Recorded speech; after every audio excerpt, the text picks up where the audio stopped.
Samsung's 2021 QLED TVs will support an ambient light compensation technology based on HDR dynamic metadata, similar to Dolby Vision IQ.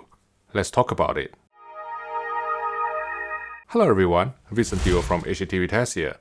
As the new year approaches, more and more CES-related news are coming out, and today is about Samsung announcing that its upcoming 2021 QLED televisions will support HDR10 Adaptive. Now, HDR10 Adaptive is a new term that we haven't heard before until this week, and basically what it is to try and mimic what Dolby Vision IQ has done for Dolby Vision. So, as you know, Dolby Vision and HDR10 are both dynamic metadata technology. Dolby Vision is proprietary, done by Dolby Laboratories, and it is by far the more popular version, whereas HDR10 is open standard. It is mainly pushed by Samsung Electronics. But it hasn't actually gained much traction except with Amazon Prime Video, where almost all the content I think are in HDR10+. Now, the thing with HDR10 or just about any HDR content is that they are usually graded in an absolute luminance system in a pitch black room or a dimly lit room.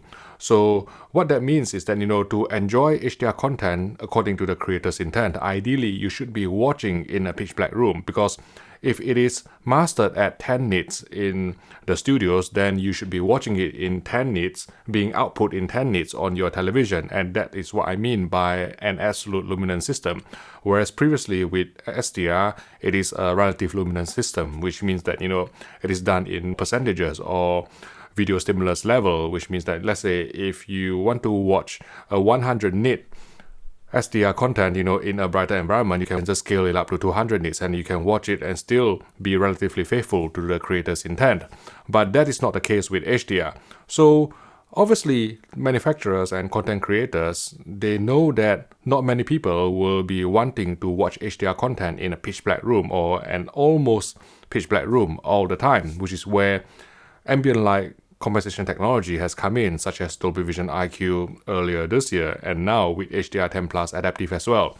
So the idea behind this ambient light compensation or ambient light correction technology is that they are going to use the light sensor on the TV itself to collect some data about the amount of ambient lighting that is present in the room, and then apply some sort of manipulation of the PQ-EOTF tone curve to either brighten the midtones or brighten the shadows or maybe brighten the entire picture to try and present a more watchable image during daytime when it is brighter, while trying to preserve the creative intent to a certain degree. Obviously, you can't preserve it 100%, but I think the keyword here is to try and maintain it in as faithful a manner as possible.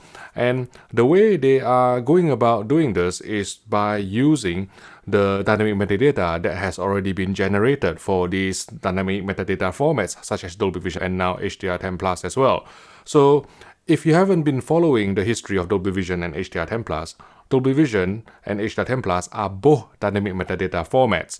Now, Dolby Vision is done by Dolby Laboratories. It is proprietary, there is a licensing fee involved, but it is by far the more popular one. So most of the streaming platforms are actually using Dolby Vision. So off the top of my head, Netflix, Disney+, Apple TV, they are all using Dolby Vision. And I think, I'm not wrong in saying that there are significantly more Ultra HD Blu-rays with Dolby Vision support than HDR10 support. HDR10 is an open standard version that is mainly pushed by Samsung Electronics, and it hasn't actually gained much traction, if I'm honest. I mean, the main platform that supports it is Amazon Prime Video. I think all of their videos are available in HDR10+. If your TV supports HDR10+, you can take advantage of the dynamic metadata there. But with both Dolby Vision IQ and also HDR10 Adaptive, what the system is trying to do is to use this dynamic metadata that has been generated through the content creation process anyway, and then utilize the ambient light data that has been collected by the light sensor on the television and then decide on an appropriate tone curve on either a scene by scene or even a frame by frame basis. For example, let's say if you have a scene that is very dark, with the dynamic metadata system, such as Dolby Vision and also HDR10+, then they will be able to presumably tell the HDR10 adaptive engine or the Dolby Vision IQ engine that, right, this is the APL of the scene. And then by doing some calculations with the ambient light data that has been collected by the light sensor, they can decide how bright they want to actually pump up the brightness, let's say the shadows or the midtones, to try and preserve the creative intent in a brighter environment. And that's the concept behind Dolby Vision IQ and HDR10 Adaptive. Now, obviously, this is exciting news for those of you who are already wanting to buy a Samsung QLED TV next year. But I think, the bigger problem that is faced by Samsung is that there is a lot of resistance among video enthusiasts about the absence or the omission of Dolby Vision per se. And with most of the streaming platforms, including Netflix, Disney Plus, and also Apple TV, and probably a few more that I haven't actually thought of, maybe Rakuten TV, with all of them supporting Dolby Vision at the expense of HDR10+, I think, it is slightly getting ridiculous now that, Samsung still doesn't want to support Dolby Vision. And I think, the moment they support Dolby Vision, even if they have to pay some minor licensing fees, then they will sell more Samsung QLED televisions. But, this is probably, a strategic decision that has been done at headquarters, and they've decided that, they are not going to go near Dolby Vision as long as HDR10+ is theirs. So from that point of view, who am I to argue with the biggest TV manufacturer in the world? But, let me know whether the presence or absence of Dolby Vision affects your purchasing decision for a Samsung TV or not.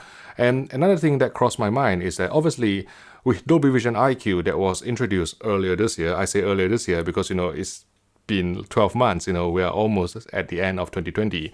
So earlier this year at CES 2020, we saw the introduction of Dolby Vision IQ. And as far as I'm concerned, there are two main players who supported it, namely LG Electronics and Panasonic.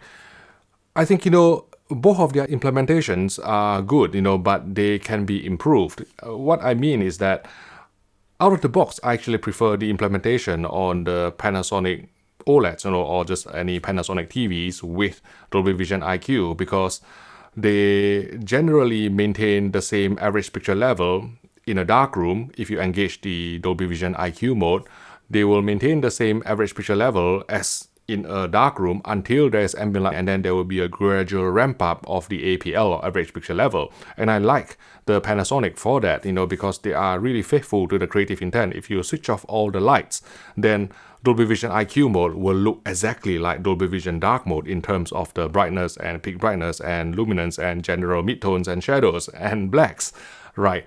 But the problem with the Dolby Vision IQ implementation on Panasonic TVs is that for some reason, there is forced sharpening, there is forced noise reduction, there is some motion interpolation going on that you cannot switch off. It is grayed out. And I do not understand why an accurate TV maker such as Panasonic has to actually implement that. So I urge them, when I reviewed their TVs, to reconsider their decision, and maybe they may actually go back to Dolby and change it next year.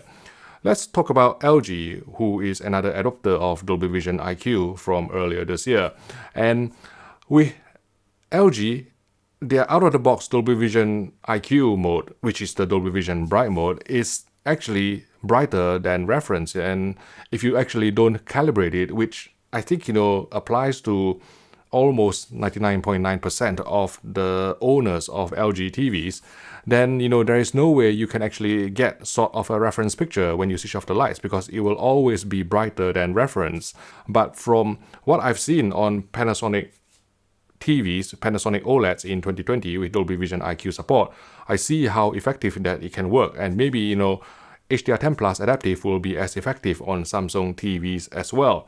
And obviously, Samsung is going to be the first party to announce that they are going to adopt HDR10 Adaptive, but I'm thinking about Panasonic as well, because besides embracing Dolby Vision IQ, Panasonic has also come out with its own HDR10 with intelligent sensing, which means that they are actually doing their own ambient light correction technology on static metadata HDR10 content. And it actually works fairly well. Again, I have to say that it actually works fairly well. So it'll be interesting to see whether Panasonic will adopt HDR10 Plus Adaptive as well, because, Panasonic supports both Dolby Vision and HDR10 Plus on their TVs, and I think, that should apply in 2021 as well. But if you'd like to learn more about other next-gen display technologies, I've created a playlist here if you'd like to click on it, and I will see you in the next video.